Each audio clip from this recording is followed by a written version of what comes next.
Okay, there is an abundance of bad news, I think, at the moment. On television, in the newspapers, there's bad news story, ooh, worse story. The stories that make you feel good about the human race, the stories that make you think, hey, this world is actually kind of cool, tend to either not get covered or get buried fairly deep down. You see them once in a while, maybe. I don't think that's right. I don't think those proportions are right. I think that good news should be pushed forward. I think that people should be reminded every day of how amazing, how awesome, how just freaking fantastic the human race can be. We do awesome stuff as a race, as a species, as individuals. Every day there are people in this world that make it better, that improve it, that push things forward. Those are the things we need to remember. Those are what we need to focus on, because they remind us what's possible. They remind us that actually, yeah, this world can be fantastic. This can be an amazing place. We just need to push the good forward. So I thought, hey, I'll put together a little YouTube show, try and find some good news stories, remind people that good stuff is out there, good stuff happens. So this is my first episode. I've put together a few good news stories. I'll try and do more for next week. Please email me, dariosbarlondon.co... no. Okay, minor cut because I forgot what the email address I was using was. Hey, dariosbarlondon@gmail.com. If you have some good news stories, please email me, let me know. And if you're watching this thinking that actually, we're not such an amazing race, one thing to remember that makes me think, oh, that's really cool. We have a space station. The International Space Station, the ISS, is currently flying overhead. It's I think it's Commander Chris Hadfield at the moment that's in charge. If you don't follow them, have a look on Twitter. They post pictures, they post news, they post stuff from the space station. How cool is that? We have a space station. This world can be amazing. This world is amazing. But sometimes we forget that. So, hey, let's remember. Okay, this is the first story, and I wanted it to be a really good one. And then this story appeared. I found it on happynews.com, and it's got links into an interview on NBC. It's about a 9-year-old boy and a 10-year-old boy that helped save the life of a 2-month-old child. What happened was the mother found the baby not breathing. She's rushed outside for help. She's not being able to get a cell phone reception, no landline, so she's gone out screaming for help, screaming for kids to call 911. This is in America and Georgia. These two kids have been nearby, and I want to get their names right. Ethan Wilson and Rocky Hurt. Now, they've run over to help. The mother's tried doing CPR, according to one of the interviews, but she's not been doing it correctly. And these two kids had learnt CPR 2 months earlier on posters at their cafeteria around their school. They've instructed on how to do it correctly, and the child survived and is now absolutely fine. Please watch the video. I've linked to it below. It's a link on NBC, and you've got to watch these kids. They are awesome. They are absolute heroes. They just have this absolute confidence you can only really have being a kid, I think, where they have no fear about the situation. They're just absolutely confident. They say to the mother, or they say in the interview that they said to the mother, no, stop, you're doing it wrong. You need to do it like this. Yeah, they're absolute heroes. So that's Ethan Wilson and Rocky Hurt. It comes from happynews.com, which I didn't know existed before, and I will be linking to a lot, I suspect, as it's another source of really good stories and interviews. Have a look around the website. I'll have a link below, link in the description. Right, CPR. CPR is something everybody, everywhere should know. Same with first aid. Everybody should be taught first aid. Kids should be taught first aid at school. Teenagers should be taught it. Adults should be taught it regularly, repeatedly. Should hammer it in. CPR, first aid, what to do in an emergency, how to keep yourself and other people alive. It's a really important skill that not everybody has, but everybody should have. So there's some organisations that will help you to learn. Top of the list, St John's Ambulance. They do courses, they do individual courses. I think they're about £30 if you want to pay for it individually. Or you can get your organisation to try and do a group training session. They do groups, organisations, all that kind of stuff. Have a look on the St John's Ambulance website, which is sja.org.uk, sja.org.uk, St John's Ambulance. That's if you're in the UK. It's a great organisation. They will help you learn. You may even want to join them to become one of their volunteers and go to events and be a first aider at public events.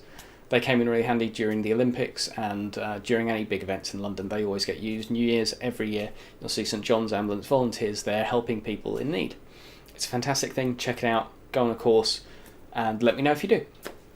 Okay, the other organisation that's doing a lot at the moment to promote CPR is the British Heart Foundation. if you're not in the UK, you may not have seen these adverts, but Vinnie Jones, you probably be familiar with. He did a series of adverts teaching people to do hands-only CPR, which is exactly what it sounds like. It's using your hands only, not worrying about breathing, just pumping the heart. Now, the series of adverts he did, they're available on the British Heart Foundation website, which is bhf.org.uk. I will at some point get better at that and have words just appear on the screen and not keep looking there and back and there and back. But bhf.org.uk. I'll also link specifically to those videos. If you have a look, check them out online. They are really good fun. It's Vinnie Jones having a laugh. There's also a mini Vinnie, a little kid dressed as Vinnie Jones with a couple of kid minders doing the same sort of thing on a dummy. It's really good. It's really worth checking out. I'm kind of repeating myself on that. I do apologise. There's an app as well. There is an app for it, which is a novel idea. What you do, you hold the app, you activate it, and you press your hands into a pillow or a dummy, and it tells you if you're pressing too deeply or not deeply enough, and it also tells you if your rhythm's correct or not. It's in the App Store. I'll put the link up in a sec as well. So that's the British Heart Foundation. If you're not in the UK, I'm sure there are loads of organisations that will teach you first aid and will teach you CPR. Just head on to Google, type in first aid training and your area. I'm sure millions will pop up. Please think about doing it. Please think about if you're in an organisation or you run an organisation, teaching it. The kids that saved that life, they learnt it in school from posters. They should have really been having lessons. Every kid everywhere should be having lessons, as should teenagers and adults. CPR, first aid, learn it. It will save a life. Maybe someone you love, maybe a complete stranger. But it'll be awesome. You'll be a hero. Okay, the next story is part of the reason I'm wearing this green top, which my colleagues tell me makes me look like a park ranger, like the one from Yogi Bear. Balls, I'm going to have to look up what his name was. Yes, apparently I look like the park ranger from Yogi Bear.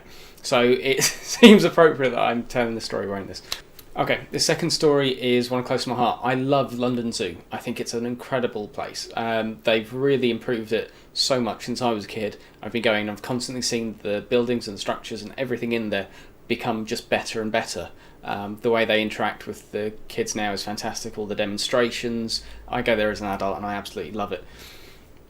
They have a new enclosure, a new tiger enclosure called Tiger Territory.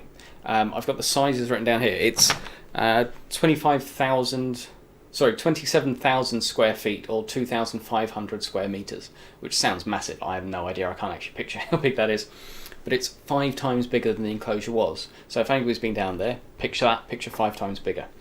Now, the really cool thing about this is the way they put it. Visitors to Tiger Territory will embark on a journey through an Indonesian habitat, coming face to face with beautiful tigers through the floor-to-ceiling glass. So just picture that, tigers, floor-to-ceiling glass. Depending on where it is or how it's arranged, you could actually be face-to-face with the tiger, which is awesome.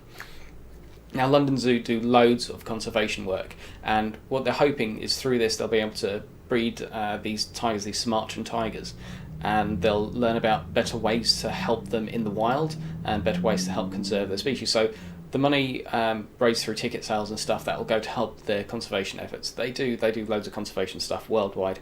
Anytime you go and have a wander around the zoo, there's always little plaques about the different conservation work they're doing, different species, how they've improved this and improved that. It's a great organisation. I know some people worry about the price of the tickets, but it is a bit pricey, but it goes to a good cause. I'll have the ticket prices come up on screen in a sec. But it's adults at the moment, because it varies peak season to non-peak season. Adults at the moment, because it's March through to September, is £25 a ticket if you walk up, or £23 online. Children, it's £17 walk up, or £18 walk up, 17 online. But they do group packages, and they do sort of yearly memberships, and they do family tickets and all that kind of stuff, and concession rates. So it's well worth checking out. So that's the Tiger Territory at the ZSL website, which is zsl.org, www.zsl.org. I'll see if I can get it to appear on the screen somewhere around here. Check it out. Go down, tiger enclosure. Oh, and thank you to Andy Watson for bringing this to my attention. Okay, the last thing I want to tell you about is that this Saturday 30th of March, is International TableTop Day. If you've not heard of it, if you're not familiar with it, it's something that's been set up by Geek And Sundry, who have this awesome YouTube channel. They are, in fact, my favourite channel.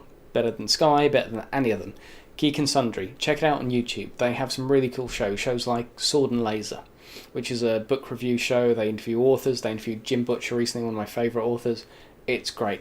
And one of their flagship shows, is Tabletop, which is a show hosted by Will Wheaton, where they have actors and writers and games designers all playing board games, and playing some really cool board games as well. If you start watching it, you will probably end up buying some of these really cool board games. I've ended up buying Ticket to Ride and Zombie Dice and a few others just from watching on the show, and they're awesome, and they are brilliant games that I now play all the time. So they came up with the idea of having a day to celebrate board games all around the world. There are teams set up in so many different places and so many different countries, so many different cities, and at the CERN Hadron Collider, well, probably not actually in or at the Hadron Collider, but in the lab in the research facility. Check out their Facebook page, they'll explain it far better than I will. But yeah, the physicists at CERN are getting in this and playing tabletop games with everybody else. It's such an awesome thing that brings people together. So head over to the Geek and Sundry channel, or geekandsundry.com, or check out tabletopday.com and read all the information there. You can type in your postcode and zip code and find all the information, find groups near you, or set up a group. I'm talking really fast at the moment. I really want to express the level of awesome about how cool Geek and Sundry is. I will be playing with games this Saturday. They'll be doing some live streaming of gaming as well. The only thing that will interrupt the gaming on Saturday is also that this Saturday is also Doctor Who Day. 6:15 BBC One, Doctor Who. I won't be missing it. But yes, International Tabletop Day. Check it out.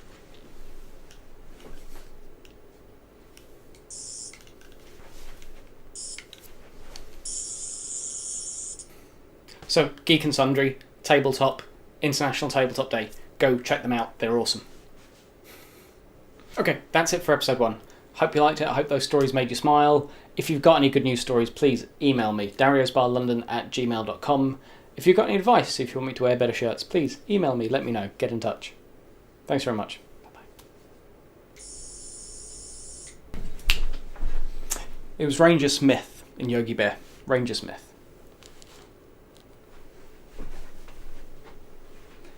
Yeah, they may have a point.